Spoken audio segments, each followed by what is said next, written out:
오늘도 우리 옆 사람과 이렇게 인사를 나누겠습니다. 선으로 악을 이겨야 합니다. 선으로 악을 이겨야 합니다.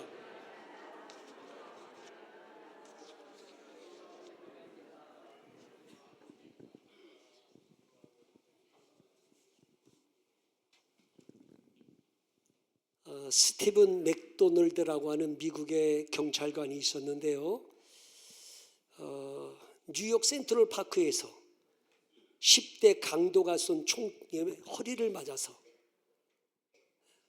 그는 평생 전신마비로 살아가게 됩니다. 하루아침에 찾아온 이 끔찍한 비극으로 인해서 스티븐 맥도날드라는 경찰관은 마음에 분노와 고통의 시간을 보내게 됩니다. 14년이라는 시간이 지난 후에 그는 비로소 가해자를 극적으로 용서를 하게 됩니다. 사람들이 물었어요. 어떻게 용서할 수 있었느냐 물으니까 스티븐 맥도날드 경찰관은 말하기를, 내 등에 박힌 총알보다 내 가슴 속에서 자라나는 복수심이 더 끔찍했기 때문입니다. 그런가 하면 1994년도에 6개월 만에 100만 명이 죽는 비극이 일어나죠. 르완다의 대학살이 일어났습니다.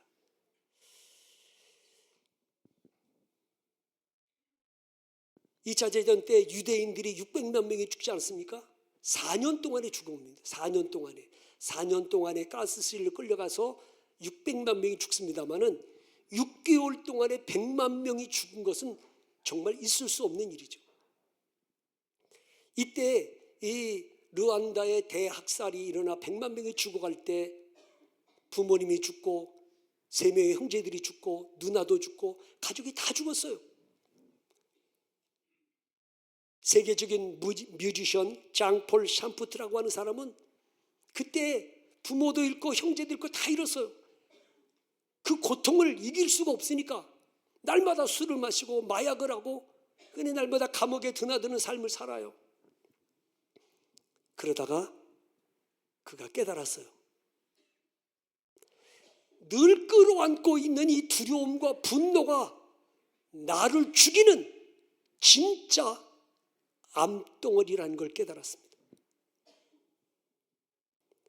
그래서 그는 모든 걸 내려놓고 용서하기로 했습니다. 그리고 자유를 누리게 됐습니다. 여러분, 이걸 아셔야 돼요.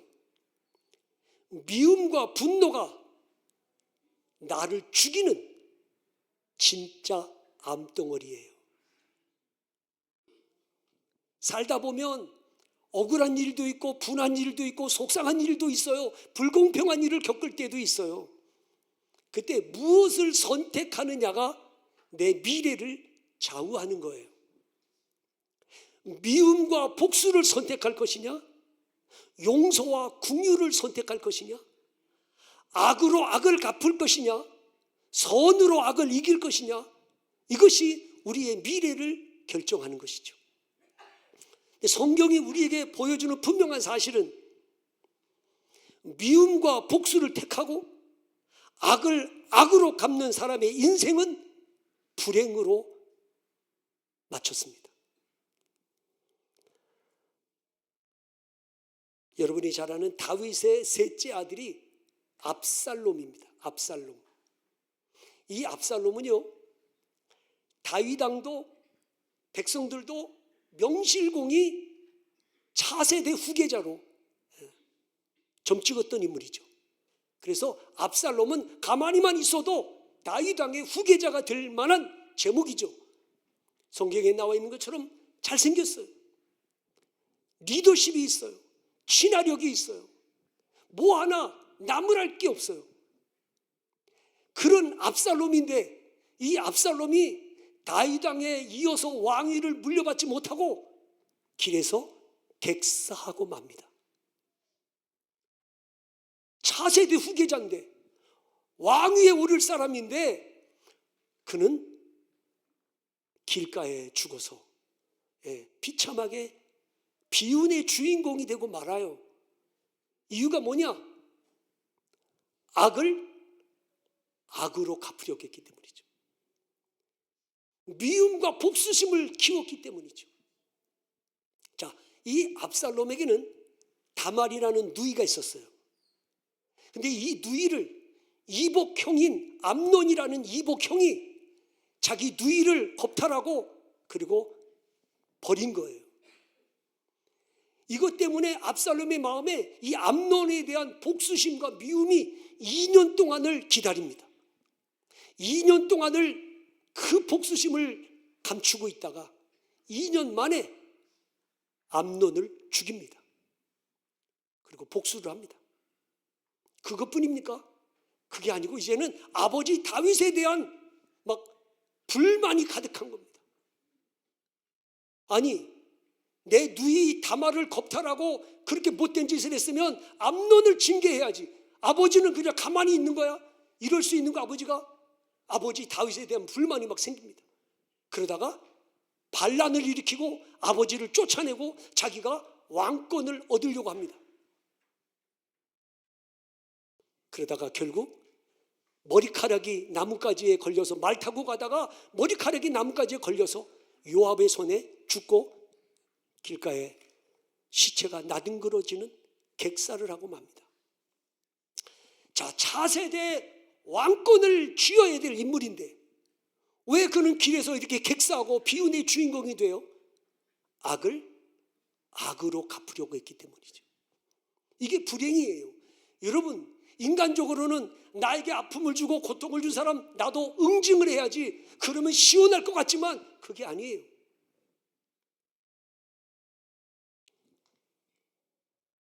아무리 잘나고 똑똑한 사람도요, 하나님이 붙들어 쓰시지 않으면 그는 건축자의 버린 돌처럼 무익한 존재가 되고 말아요. 비록 부족하고 연약하더라도 하나님이 붙들어 쓰시면 그는 집 모퉁이의 건축자의 이 집 모퉁이의 머리털처럼 요긴한 자로 하나님이 써주세요. 오늘 사도 바울이 21절에서 아주 중요한 말씀을 하십니다. 악에게 지지 말고 선으로 악을 이기라. 지지 말고 이겨라. 패자가 되지 말고 승자가 되라. 악에게 지지 마라. 그 말은 악을 악으로 갚지 말라는 얘기예요. 눈은 눈으로, 이는 이로 갚으려고 하는 순간 나는 이미 악에게 항복하는 거거든요. 여러분, 마귀는요, 우리에게 이렇게 속삭여요. 내 눈에서 눈물을 흘리게 했으니까 너는 그 사람 눈에서 피눈물 흘리게 해라. 너 가만히 있으면 너만 바보 되는 거야. 이제 이러면서 마귀가 내 마음에 부추기고 충동질을 하잖아요. 아니에요. 악을 악으로 갚으려고 하는 순간 우리는 마귀의 하수인이 되고 마귀의 종로로 타기 시작합니다. 악을 악으로 갚으려고 하는 것, 그건 악에게 지는 거예요. 혹시 지금이라도 두고 보자. 이제 나중에 나이 들어가지고 힘 없으면 내가 가만두나 보자. 이러고 마음에 다짐하고 있는 아내분들이 있다면 생각을 접으셔야 합니다. 젊었을 때 나를 힘들게 하고 나를 고생시켰으니까 이제 나이 들고 보자, 내가 가만두나 이래가지고 이제 은퇴하기만을 기다리고 나이 들기만을 기다렸다가 나중에 복수하겠다. 여러분, 그게 얼마나 불행한 일인지 그거 아니거든요. 적어도 예수 믿고 구원받은 하나님의 사람들은 선으로 악을 이겨야 합니다. 선으로 악을 이긴다는 건 두 가지예요. 하나는 하나님의 진노하심에 맡기라는 거예요. 원수 갚는 건 하나님께서 하시는 거지 내가 할 일이 아니거든요. 그러면 여러분, 내가 보복하려고 하지 말고 공의로우신 하나님께 맡길 수 있기를 바랍니다. 하나님이 갚아주시는 거지. 자, 19절을 같이 보실까요? 다 같이 시작. 내 사랑하는 자들아, 너희가 친히 원수를 갚지 말고 하나님의 진노하심에 맡기라. 기록되었을 때 원수 갚는 것이 내게 있으니 내가 갚으리라고 주께서 말씀하시니라. 아멘. 여러분, 다윗은요 내세울 것이 별로 없는 사람이에요. 가문이 뛰어난 것도 아니고, 다윗 자신도 가난한 집에 태어나가지고 들에서 양치는 목동에 불과하지 않습니까? 더군다나 다윗은요 밧세바를 취하고 우리아를 죽이는 아주 부도덕한 사람 아닙니까? 그뿐입니까? 다윗에게는요 공식적인 아내가 9명이야. 거기다가 첩과 후궁까지 치면 말할 수 없어. 뭔가 깨끗지가 않아. 예? 그런데 왜 하나님께서 그런 다윗을 붙들어서 이스라엘 나라의 성군이 되게 하시고 그를 붙들어 쓰실까요? 첫째, 겸손하기 때문이죠. 다윗은 선지자로부터 책망을 받으면 변명하고 핑계대지 않고 겸손히 하나님께 회개할 줄 아는 겸손한 사람이에요. 두 번째는 하나님의 말씀이라면 철저하게 순종하는 사람이에요. 다윗이 골리앗을 쓰러뜨리고 민족을 블레셋으로부터 구원해냈잖아요. 그리고 백성들에게 영웅이 됐잖아요. 그러니까 사울왕이 그때부터 다윗을 주목하기 시작하는 거예요. 저놈을 살려두었다가는 언젠가는 나를 위협하는 존재가 되겠구나. 죽여버려야 되겠다. 그래가지고 가만히 앉아있다가도 창을 던져가지고 막 다윗을 죽이려고 하고, 3,000명의 군사를 이끌고 다윗을 추격해서 죽이려고 하고, 어느 날 다윗이 굴 속에 숨어 있는데 사울왕이 용변을 보려고 다윗이 숨어 있는 굴 속에 들어온 거예요. 절호의 기회인 거예요. 그래서 신하들이 말했어요. 당장 사울을 죽여버립시다. 사울을 죽이면 다윗도 더 이상 도망 다니지 않아도 되고, 사울을 죽여버리면 속기 왕의 자리에 오를 수도 있고 얼마나 좋아요. 그런데 다윗은 안 된다고 말합니다. 절대로 안 돼. 왜냐? 사무엘상 24장 6절에 자기 사람들에게 이르되 내가 손을 들어 여호와의 기름 부음을 받은 내 주를 치는 것은 여호와께서 금하시는 것이니 그는 여호와의 기름 부음을 받은 자가 됨이니라. 잘 보세요. 하나님이 금하시는 거야. 하나님께 기름 부음을 받은 자를 내가 어찌 그를 죽일 수 있겠냐. 원수 갚는 것은 하나님께 있으니 하나님께서 갚아주실 거야. 이게 다윗의 마음이에요. 다윗은 하나님의 말씀 앞에 철저하게 순종하잖아요. 좀 더디더라도, 좀 고생스럽더라도 하나님의 말씀을 지키려고 하는 다윗. 그런 다윗을 약점도 있고 허물도 있지만 하나님은 그를 기꺼이 붙들어 사용해 주시는 거죠. 만약에 다윗이 인간적인 감정 때문에 복수심으로 인해서 사울을 죽였더라면 다윗은 이스라엘의 성군이 될 수 없었을 거예요.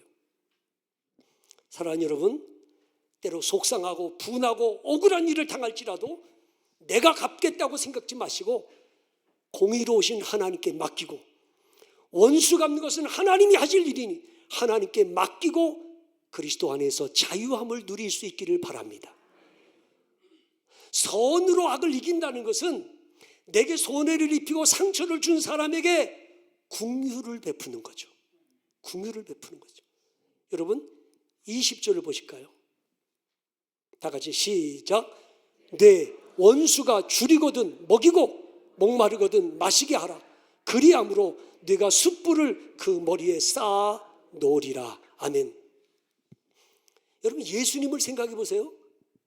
예수님이 대제사장 가야바의 뜰에서 신문을 받을 때 베드로가 예수님 모른다고 3번 부인했잖아요. 예수님이 십자가를 짊어지고 골고다 언덕 오르실 때 사도 요한 외 모든 제자들은 다 달아났지 않습니까?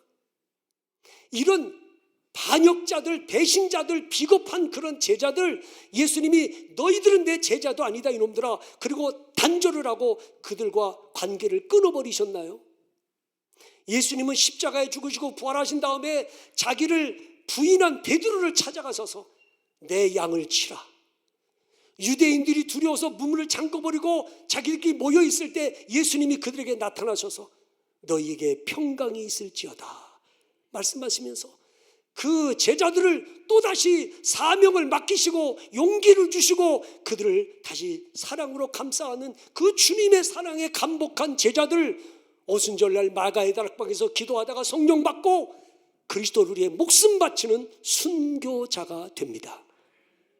이걸 하셔야 돼요. 선으로 악을 이기면 반드시 열매가 맺혀집니다. 그 원수라도 감동을 받고 양심의 가책을 느끼고 회개하고 돌아오는 열매가 있더란 말이죠. 우리가 잘 아는 그 손양원 목사님은 여순 반란 사건 때 그 남로당 출신인 안재선이라는 이 청년에 의해서 동인이와 동신이라는 두 아들이 총살을 당합니다. 자기 두 아들을 죽인 이 원수의 안재선을 양아들로 삼잖아요. 그리고 이름을 손재선으로 바꿔줬습니다. 너는 진짜 내 아들이다 해가지고 안재선을 손재선으로 바꿔줘요. 사랑으로 그를 키워줍니다. 그리고 신학교까지 가게 해주고 그 안재선의 아들 안경선 목사님이 지금 목사님이 돼서 하나님 잘 숨기고 있습니다. 원수를 양아들로 삼았더니 그 은혜에 감격해서 변하여 새 사람이 됩니다. 여러분, 선으로 악을 이기셔야 됩니다. 젊었을 때 고생시킨 남편들 늙어서 더 잘해주세요. 불쌍히 여기셔야 합니다. 예? 두고 보자. 나중에 내가 가만두나 뭐 이런 마음을 가지고 살아서 어찌 되려고. 여러분, 그거 아니거든요.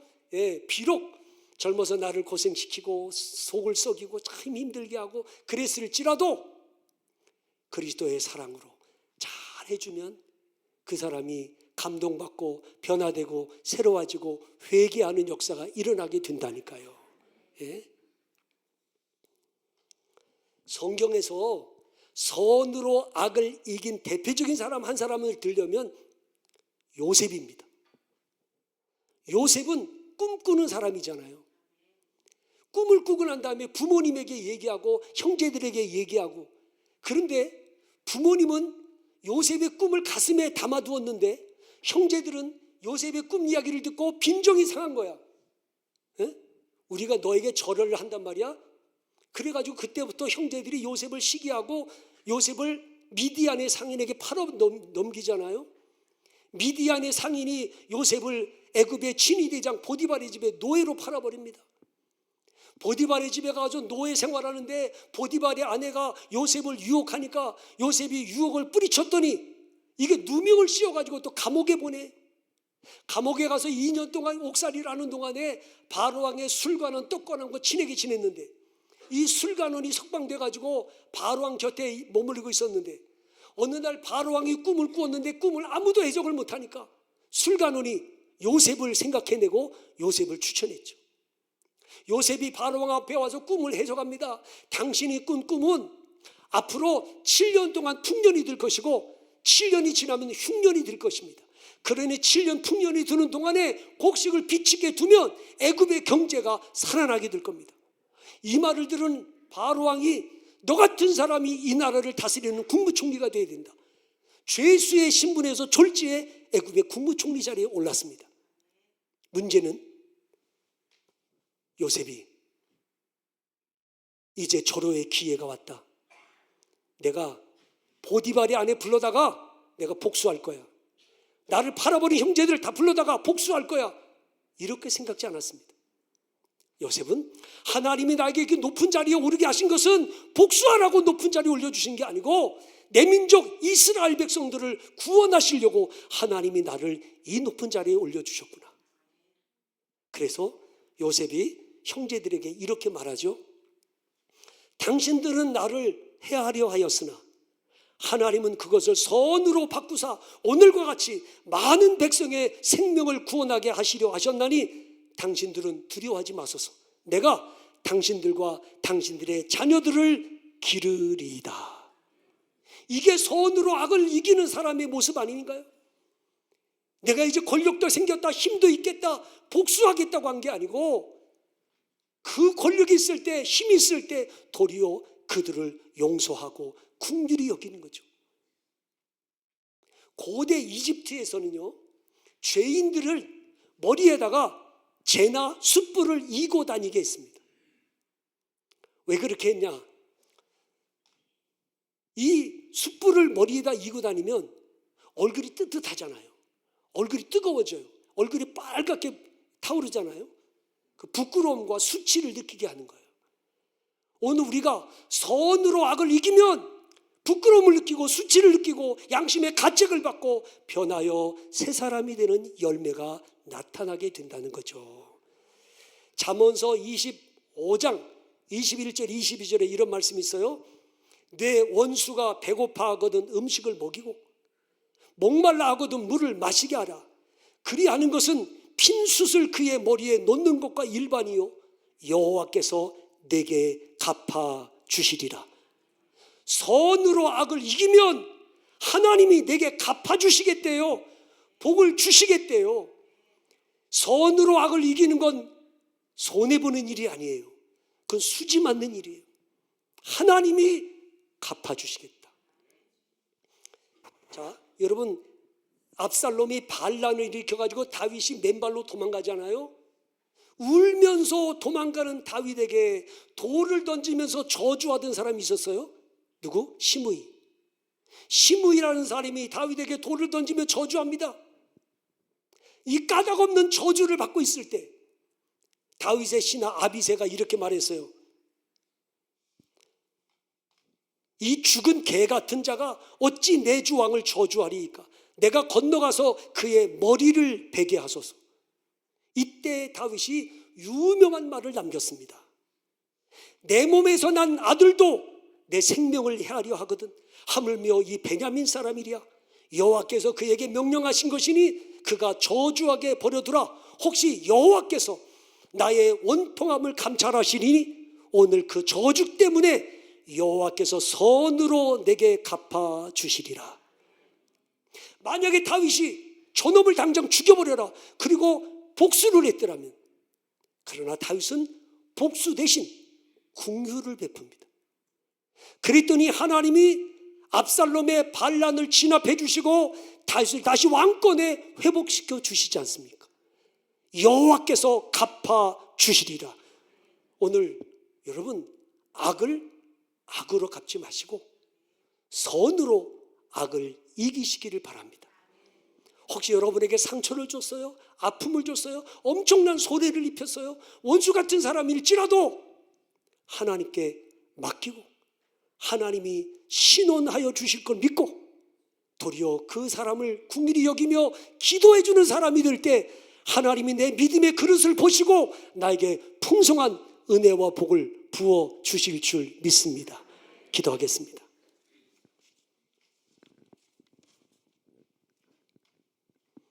하나님 아버지,